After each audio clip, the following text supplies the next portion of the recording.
Olá, eu sou Augusto Miranda, sou formado em Engenharia Elétrica, com ênfase em Eletrônica e Potência.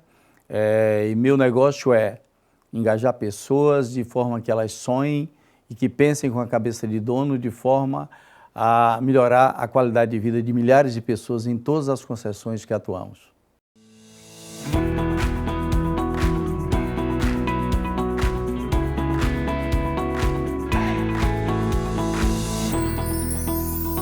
Eu acho que o relacionamento muda tudo isso, tá? Eu acho que na hora que você relaciona, que você engaja a equipe, eu acho que isso é o diferencial. Você precisa de capital, é verdade.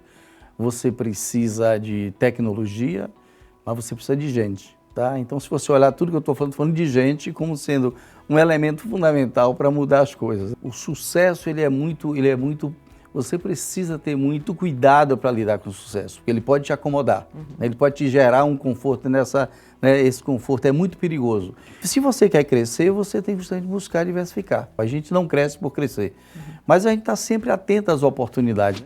Com mais de 20 anos de experiência no setor elétrico, Augusto Miranda é diretor-presidente da Equatorial Energia, holding brasileira do setor de multi-utilities e que atua no setor elétrico através da geração, transmissão e distribuição, incluindo energias renováveis, solar e eólica. Seja muito bem-vindo, Augusto. Lucimar, obrigado aí pela oportunidade. E sempre é uma grande honra falar da Equatorial, falar da carreira, né? Falar de uma história assim que a gente tem muito prazer em relatar. Muito bom. Para começar, a gente quer ouvir um pouco sobre o Augusto. Eu sei que a história do Augusto da Equatorial, ela se confunde um pouco, mas agora conta pra gente como é que foi a trajetória de engenheiro eletricista a presidente de uma empresa tão robusta como a Equatorial. Eu tive o prazer eu estudei na Bahia, né? Me formei da Universidade Federal da Bahia. Eu sou formado em Engenharia Elétrica e também com ênfase em Potência e Eletrônica. Tá certo? E nessa época, depois eu entrei na companhia, trabalhei na companhia, fui engenheiro de campo, então isso para mim foi fundamental, né? Porque eu pude viver no campo, então acho que hoje isso me auxilia muito nas tomadas de decisões, né? A visão prática do campo. E depois eu fui assumir alguns cargos lá na Companhia da Bahia, né? Na área de engenharia, e passei a ser gerente lá. Depois eu tive a oportunidade quando o grupo assumiu, comprou o direito lá, a concessão do Maranhão. Aí eu fui ser o diretor de engenharia, então foi uma oportunidade muito grande, onde a empresa estava muito fragilizada, e nesse contexto foi fácil a gente agregar, trazer experiência, a gente trouxe muita gente já com muita experiência, né, para somar e construir uma SEMAR, que hoje é uma referência, né, para todo o Brasil.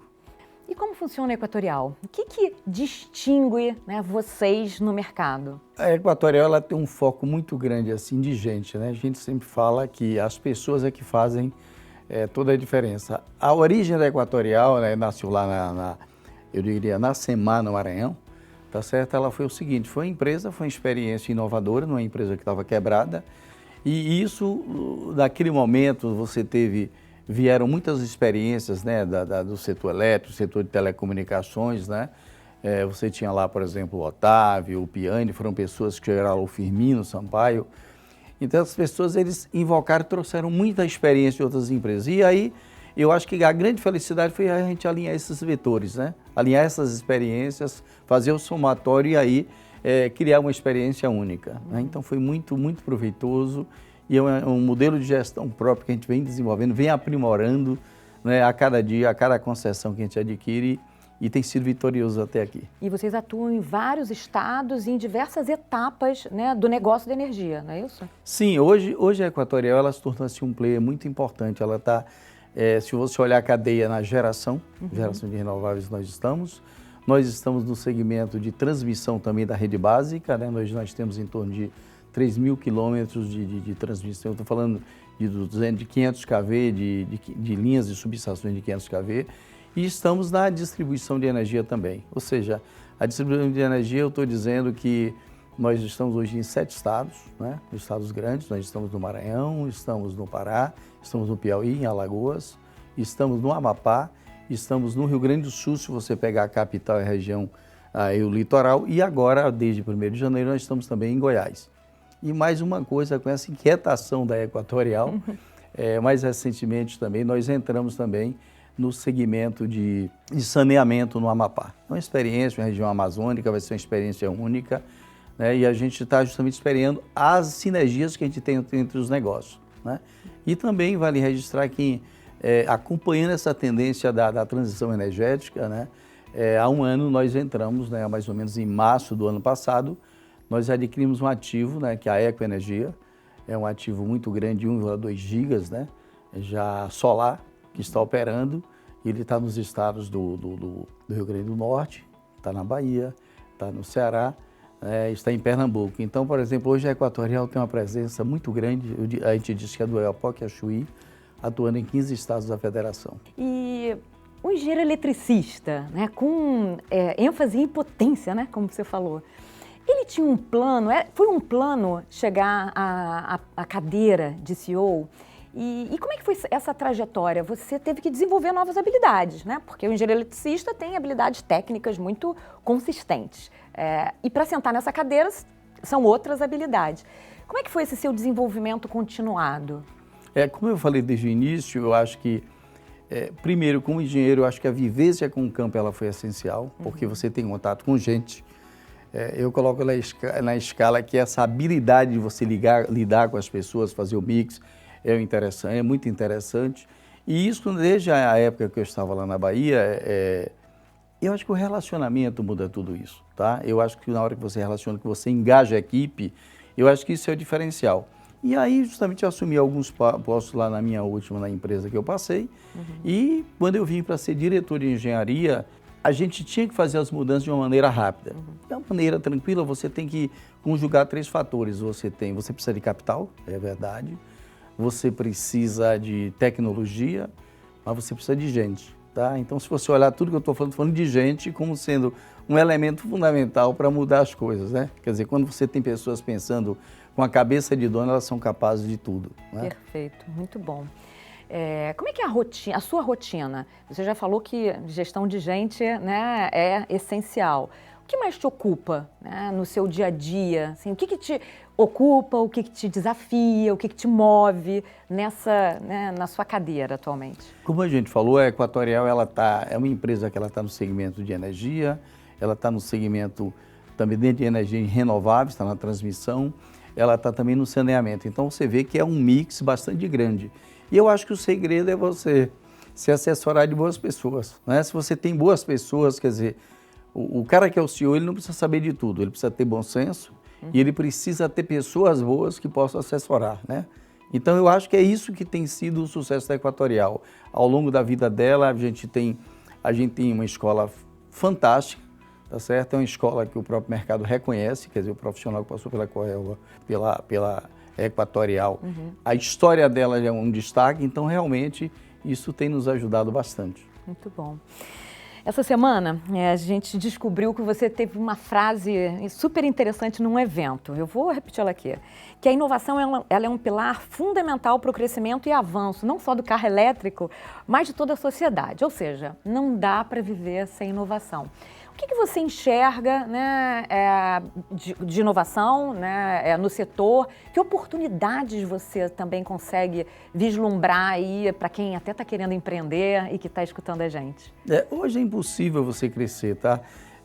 Eu me lembro, eu estou lendo até um livro muito interessante que ele diz que você tem que desconstruir todo dia a sua empresa, né? Para você construir. Você tem que ser o seu próprio... A ameaça tem que ser você mesmo, tá? Senão aparece uma startup, aparece uma outra empresa, um outro concorrente.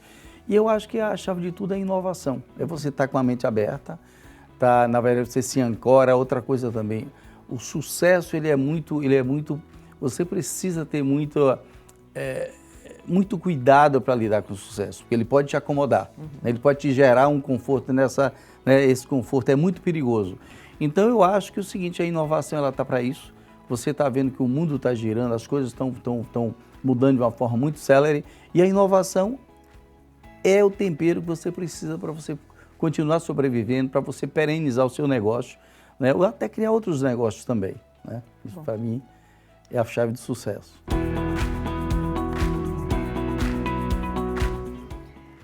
Transição energética é a mudança estrutural das matrizes energéticas de uma região a longo prazo, mas também com efeitos de curto prazo, decorrente de movimentos econômicos, socioambientais e políticas públicas.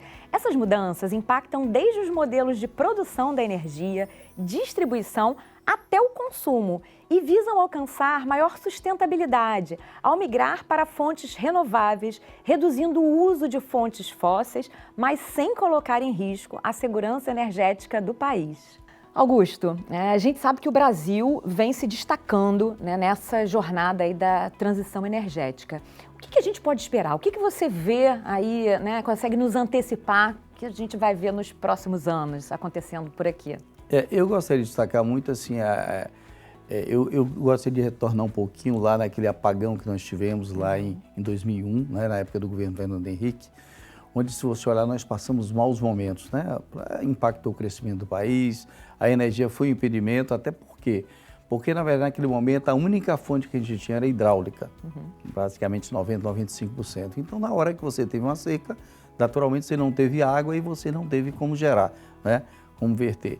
Então, depois, hoje, se você olhar, esse cenário mudou, ele vem mudando muito forte, as energias renováveis são uma realidade, né? Muita gente duvidou, então hoje, se você olhar a energia eólica, a energia solar, né, elas ocupam um espaço significativo e você vê que nessa última restrição que a gente teve já foi muito mais amena. Por quê?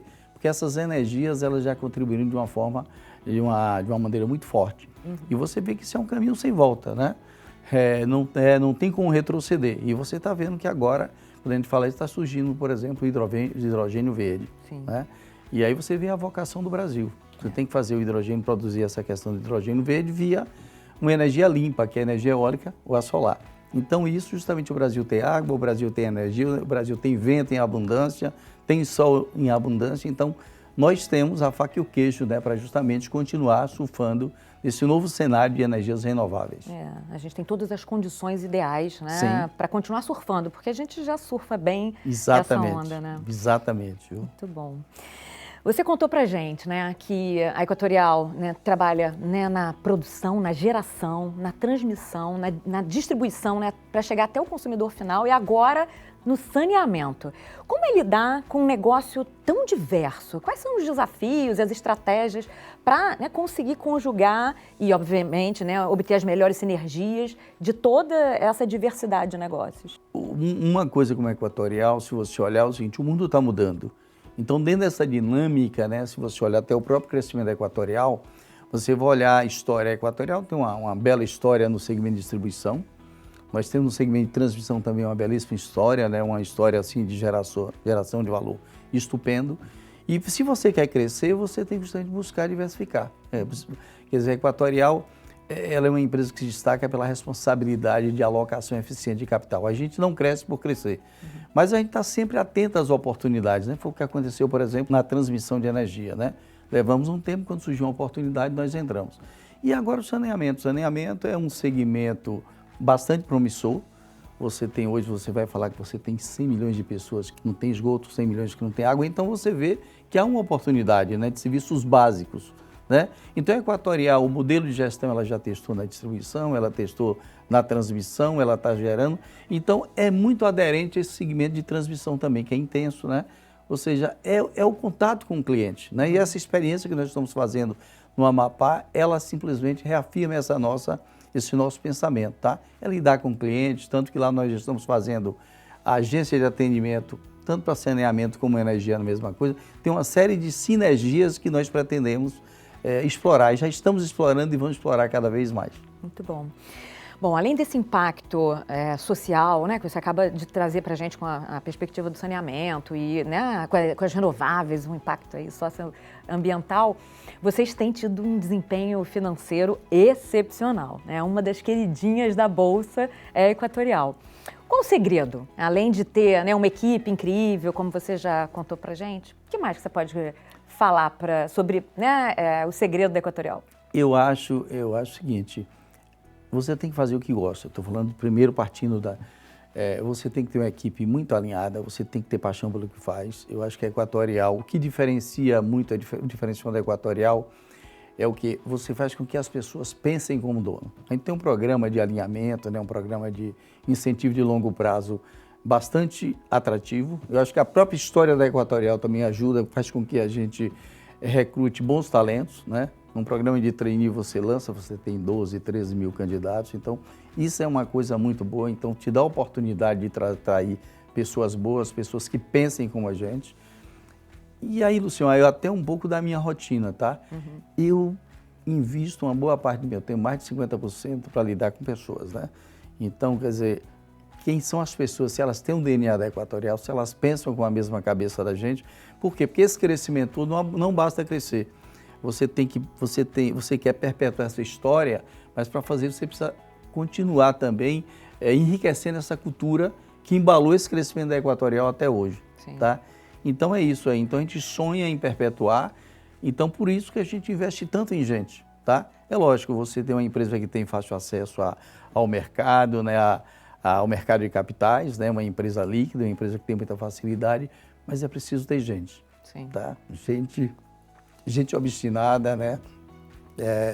Pessoas que realmente gostem do negócio, que sintam que o negócio como dono, são apaixonados. Então, eu acho que aí esse mix que você faz é que realmente termina gerando esse resultado. Ou seja, é isso que faz que a Equatorial, numa janela de 10 anos, foi a ação que mais cresceu na Bolsa de Valores, né? Então, isso nos deixa alegres, mas também nos aumenta a nossa responsabilidade, né? Para continuar com essa história belíssima, né? Que a Equatorial vem construindo ao longo do tempo. Parabéns. Muito bom. Para a gente terminar, queria que você desse um conselho, talvez aquilo que você gostaria de ter ouvido, para quem hoje sonha em ser, né, um executivo C-level, né? E também para quem está querendo empreender nesse segmento, o que você deixaria de recado final? Eu diria o seguinte, eu diria que você tem que sonhar, né? Eu acho que sonhar não custa, né? Como se diz, tanto sai sonhar pequeno como grande, eu acho que você tem que ter propósitos. Mais do que você precisa sonhar, você precisa batalhar pelos seus sonhos, e mais do que isso, você precisa fazer as coisas acontecerem, né? Você precisa ser obstinado, você precisa planejar uma carreira, você precisa fazer cursos, tá certo? Você precisa ser curioso, né? Então, eu acho que a curiosidade é isso que você vê até com a juventude, né? Quem muda o mundo é justamente esse propósito da juventude, né? Que realmente pensa, sonha e realiza. Então, eu acho que tem que sonhar, mas não basta só sonhar, é sonhar e também se preparar, fazer cursos, né? Buscar diversificar os conhecimentos. Eu acho que isso é a razão do sucesso de qualquer pessoa que queira subir na vida, que queira justamente prosperar. Muito bom. Augusto, muito obrigada, né, pela sua participação conosco hoje. Eu que agradeço a oportunidade, é uma história que a gente sempre gosta, né? A gente conta essa história da Equatorial assim 10, 20, 100 vezes e não cansa, porque é uma coisa que dá muito orgulho, né? Tá certo? Muito obrigado pela oportunidade. Obrigada. E você, já sabe qual é o seu negócio? Se gostou desse conteúdo, você pode seguir a gente e aproveitar para assistir a primeira temporada no YouTube do IBMEC, no Spotify e nas principais plataformas de áudio. E se quiser ver também só uns trechinhos, tem alguns cortes lá no Instagram, @IBMEC, e no TikTok, @IBMEC.oficial. E até a próxima!